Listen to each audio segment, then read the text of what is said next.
Welcome to Journeys of Faith. Welcome to Journeys of Faith. Brother Joseph Frialdenhoven here. Be sure to click the link in the description for the full article. Apparitions at Beauraing, Belgium. In the quiet, unassuming village of Beauraing, Belgium, a profound mystery unfolded in the early 1930s. A series of apparitions that would etch this small town into the annals of Catholic devotion. Known as Our Lady of Beauraing, the Blessed Virgin Mary is said to have appeared to 5 children, delivering messages of prayer, conversion, and hope during a time of global uncertainty. For those of us at Journeys of Faith, a Catholic nonprofit dedicated to illuminating the wonders of our faith, the story of Beauraing is a radiant reminder of the enduring presence of the divine in our world.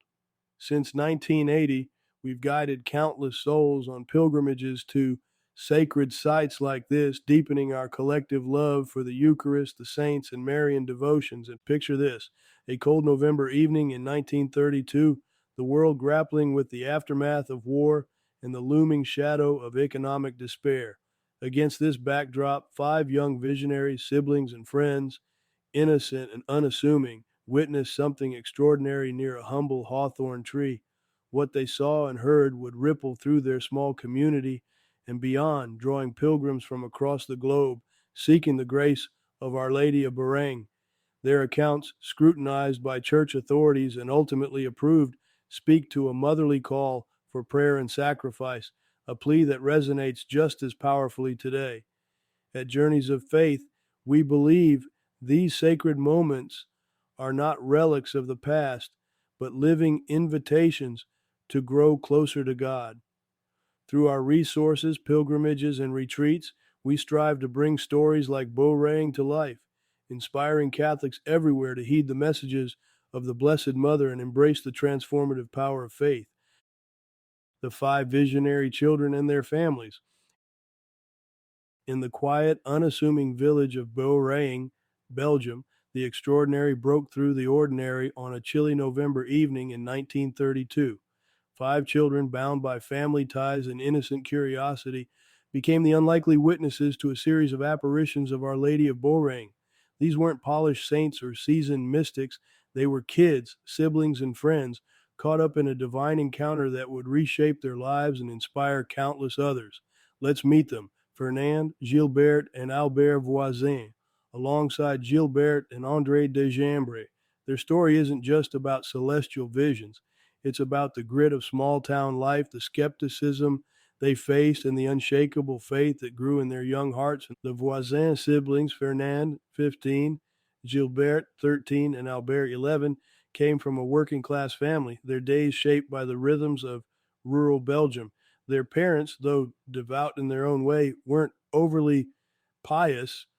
They were practical folks, more concerned with putting food on the table than chasing miracles. The Desjambres sisters, Gilberte, 9, and André, 14, were cousins to the Voisins, their families intertwined through blood and proximity.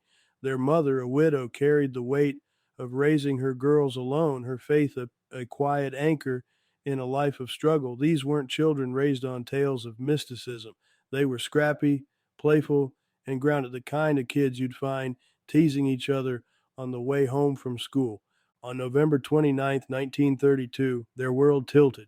Walking together to pick up Gilbert Voisin from the convent school run by the Sisters of Christian Doctrine, they spotted a luminous figure near a hawthorn tree by a railway bridge. It was a woman, radiant and serene, her hands clasped in prayer. They'd later describe her as beautiful beyond words, her presence both awe-inspiring and comforting.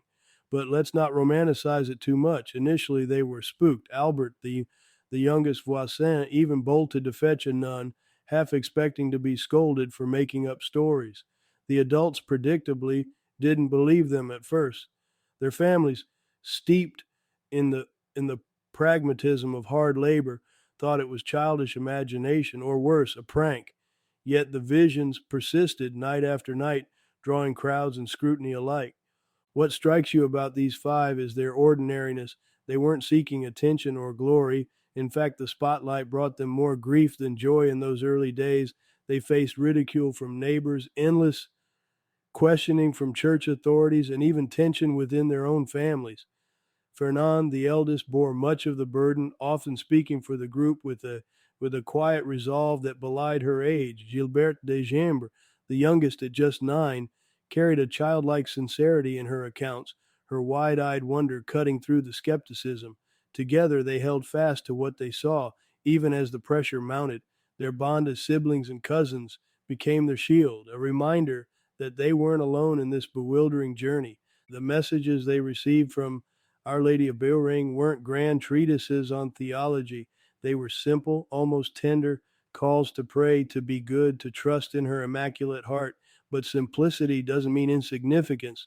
For these children and for the thousands who would later flock to Beauraing, those words were a lifeline, a reminder that holiness isn't reserved for the lofty, but for the humble, the everyday faithful. Their families, initially doubtful, began to see the change in them, a newfound seriousness, a depth that no childhood game could fake.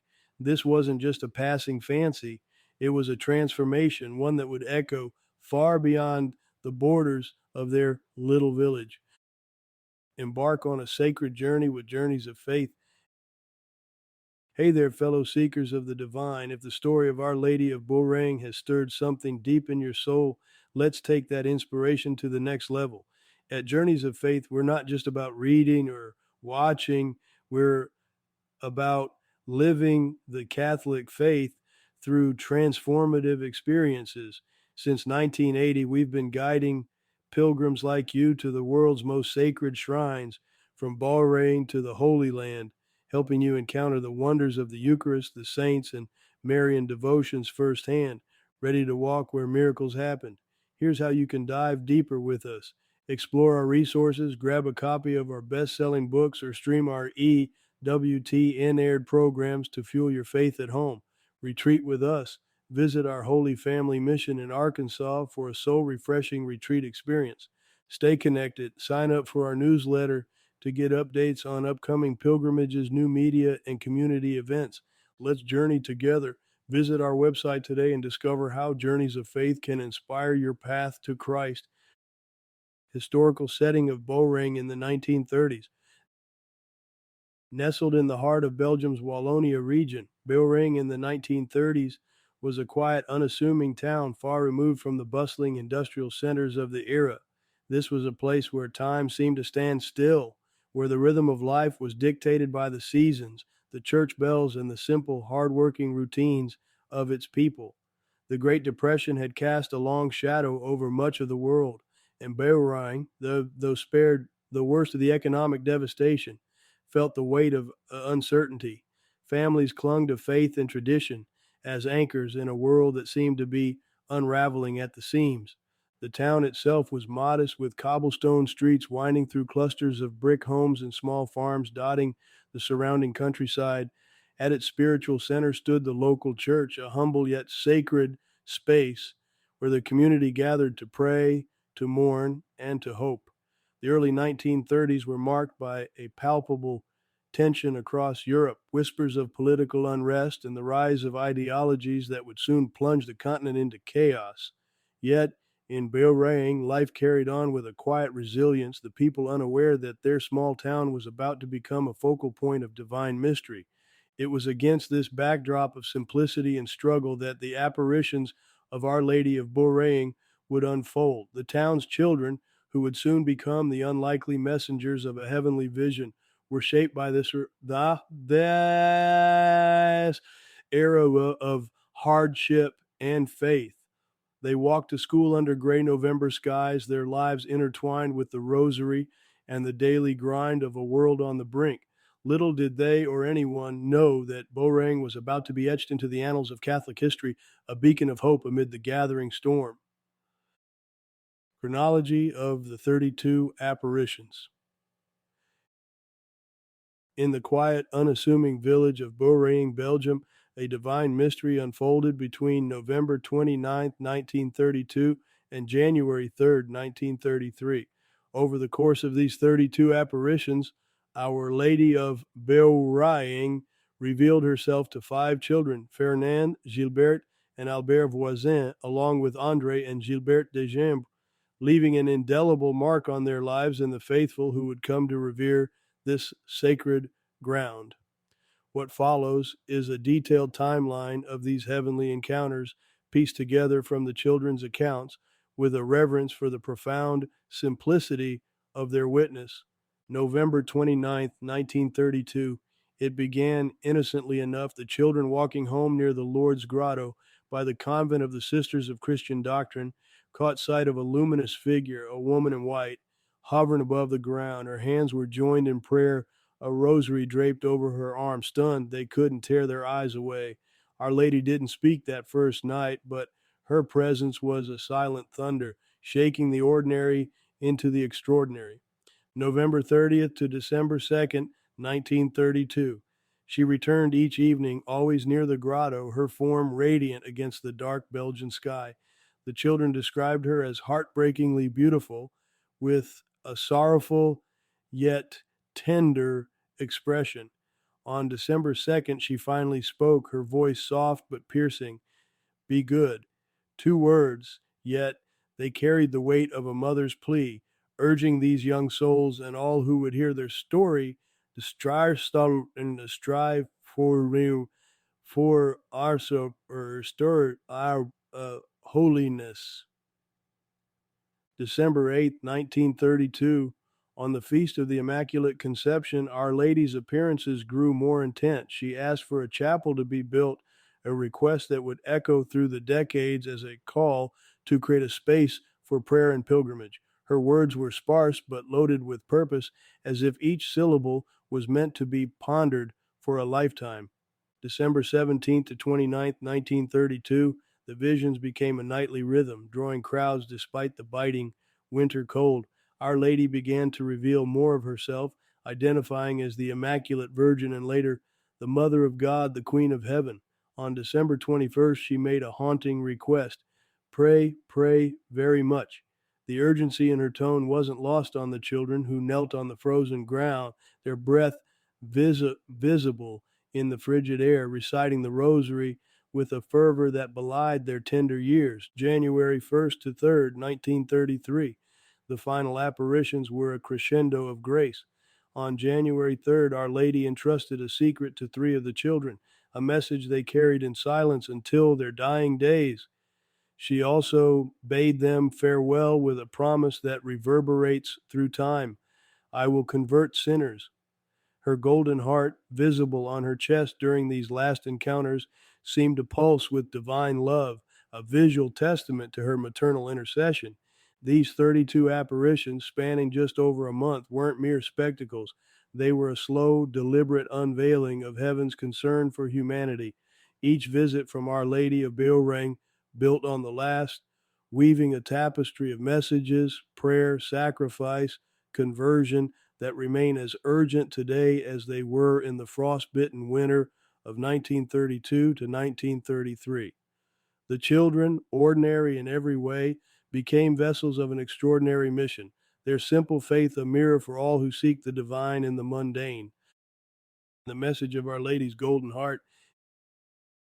In the quiet town of Beauraing, Belgium, where the air seems to hum with a sacred stillness, the apparitions of Our Lady in 1932 and 1933 delivered a message that cuts through the noise of the modern world like a clear, resonant bell.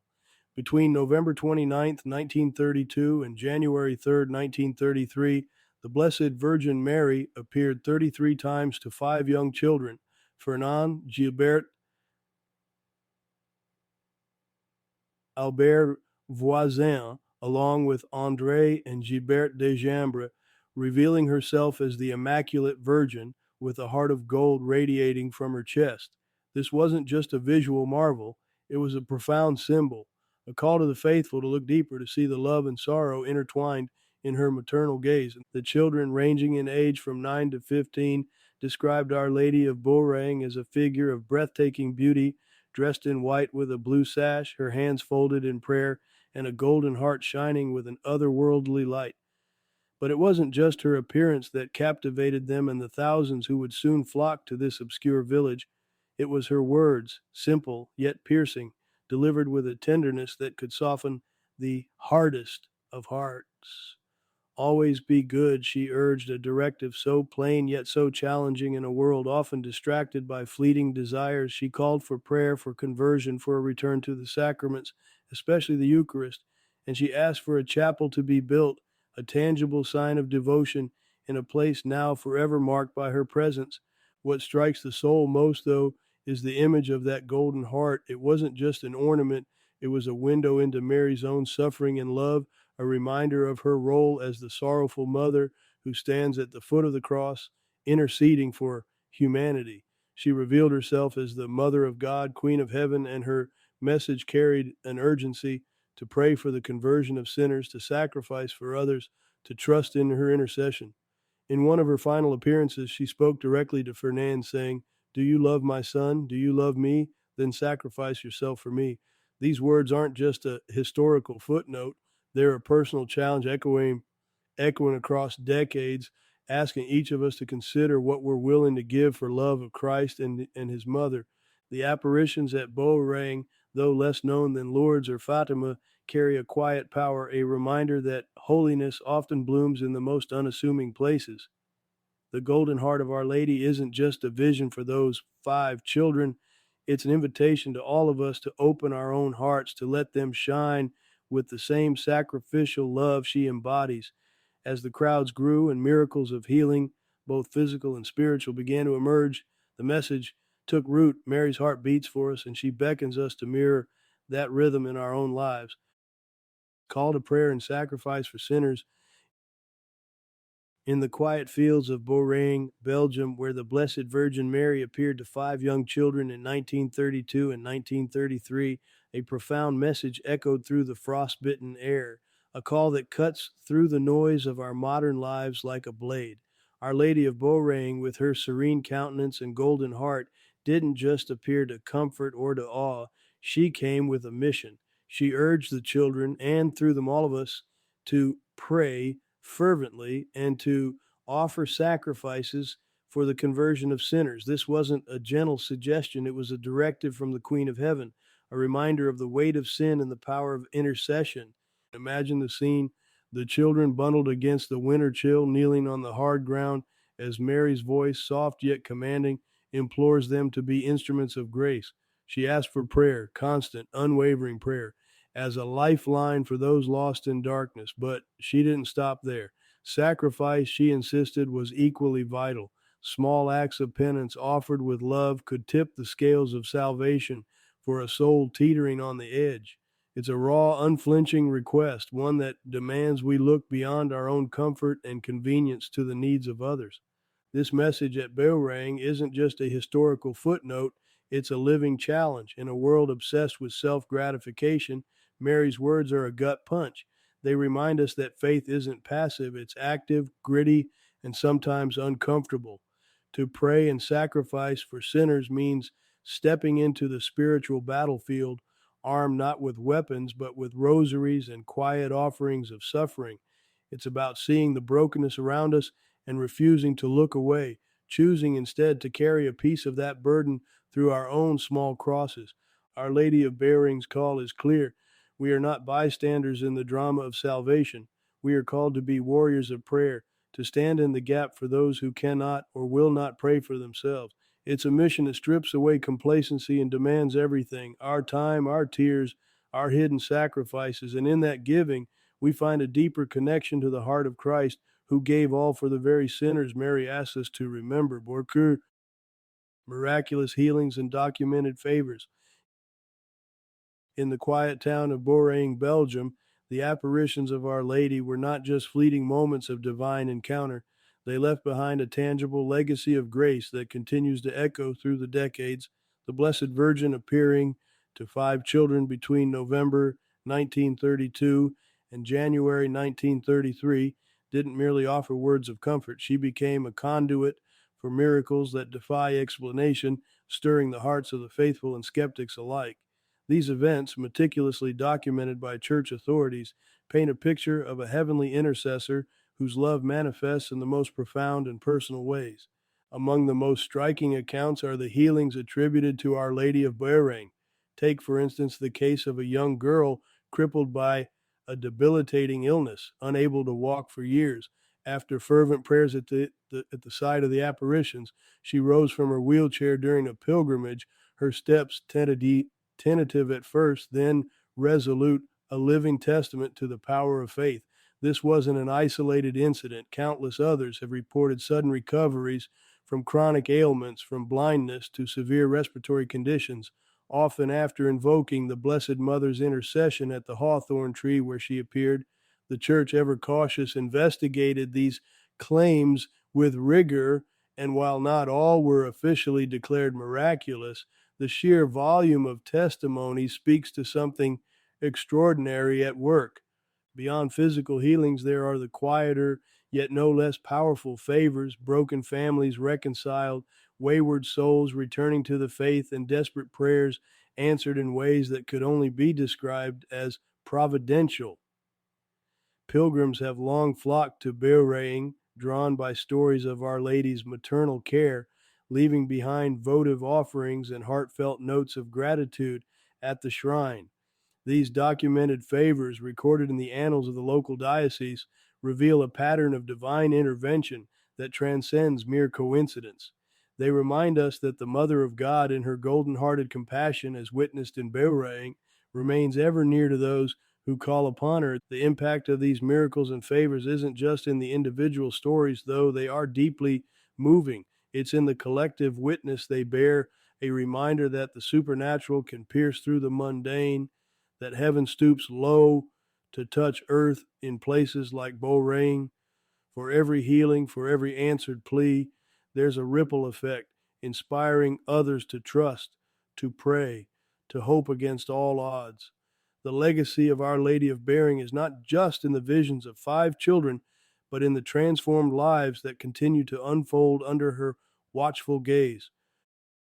Key statements from Bishop Charue's pastoral letter. In the wake of the apparitions at Beauraing, Belgium, where the Blessed Virgin Mary is said to have appeared to 5 children between November 1932 and January 1933, the Catholic faithful sought clarity and guidance. Bishop André-Marie Charue of Namur, after years of investigation, issued a pastoral letter in 1949 that remains a cornerstone of the Church's stance on these events.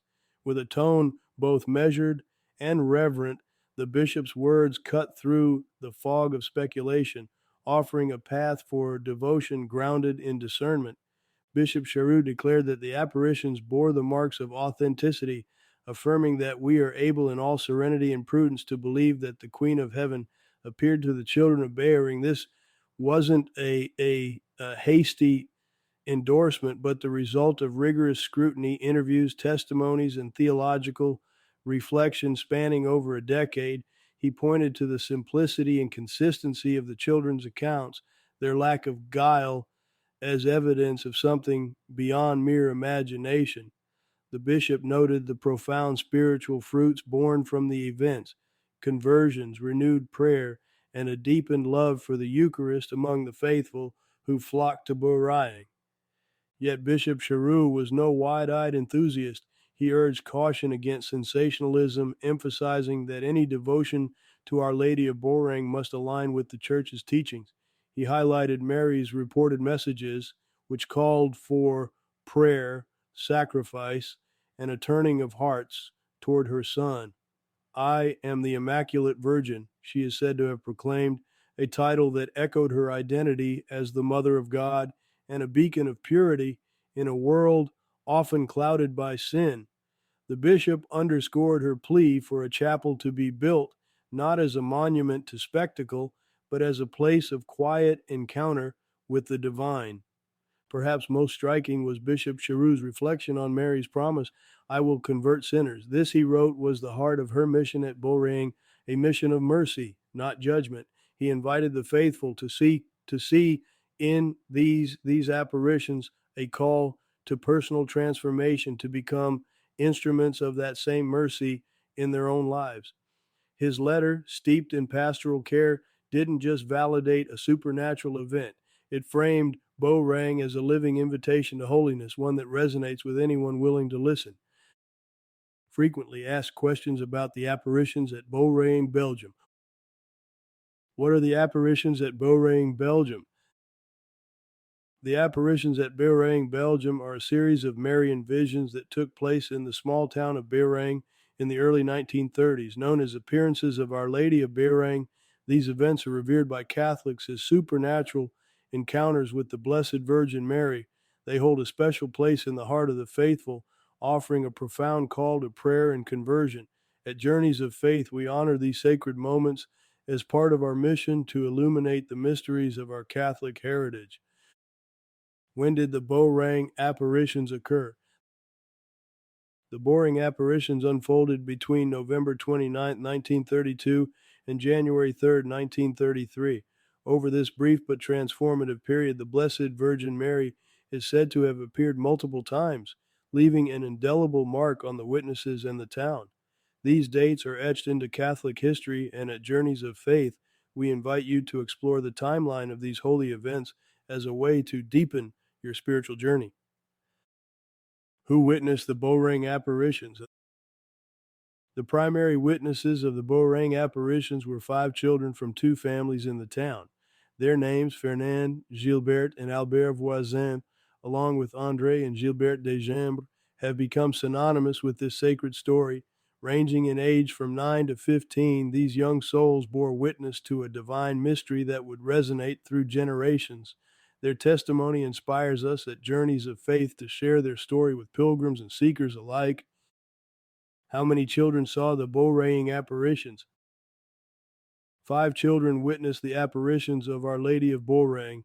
These young visionaries, united by their faith and their extraordinary experience, saw the Blessed Virgin Mary in a series of encounters that captivated their small community and eventually the wider Catholic world. Their collective witness reminds us at Journeys of Faith of the power of childlike trust in God's presence. What did the apparition look like at Beauraing?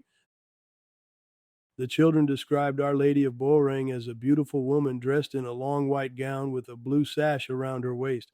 Her head was adorned with a veil, and rays of light seemed to emanate from her, giving her an ethereal glow. They also noted a golden heart visible on her chest during later apparitions, a symbol of her immense love for humanity. This image, so tenderly recounted, stirs the soul and fuels our devotion at Journeys of Faith to share the beauty of Marian apparitions. How many times did Mary appear at Beauraing? The Blessed Virgin Mary appeared a total of 33 times to the children of Beauraing between November 1932 and January 1933. Each appearance carried a weight of grace, drawing crowds of the faithful and curious alike to the small hawthorn tree where the visions often occurred. At Journeys of Faith, we see these repeated encounters as a testament to Mary's persistent call to draw us closer to her Son, Jesus. Did the Church approve the Beauraing apparitions? Yes, the Catholic Church officially recognized the apparitions at Beauraing as worthy of belief. After thorough investigation, the local bishop, André-Marie Charue, approved the devotion to Our Lady of Beauraing in 1949, affirming the authenticity of the children's experiences. This ecclesiastical approval underscores the spiritual significance of the events, and at Journeys of Faith, we are honored to guide pilgrims to this sacred site as part of our evangelization mission. What is the main message of Our Lady of Beauraing? The core message of Our Lady of Beauraing is a call to prayer, conversion, and love. Mary urged the children to pray always and emphasized her role as the Immaculate Virgin and Mother of God, Queen of Heaven. She also expressed her desire for a chapel to be built at the site and for people to come on pilgrimage. Her words, simple yet profound, echo the heart of the gospel. And at Journeys of Faith, we strive to inspire Catholics to heed her call through our resources and pilgrimages. Be sure to click the link in the description for the full article. Please load our free Bob and Penny Lord app. Here is how to download our free Bob and Penny Lord app. Simply, with your iPhone or Android device, go to the App Store, search for Bob and Penny Lord app, and download it. It's that simple. Here's what you can do with our free Bobbing Penny Lord app.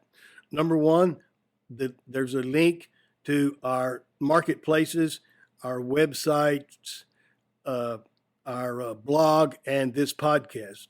The second link is to our Bob and Penny Lord TV channel, where you can access all of our videos as seen on EWTN, plus a whole lot more. Thank you very much.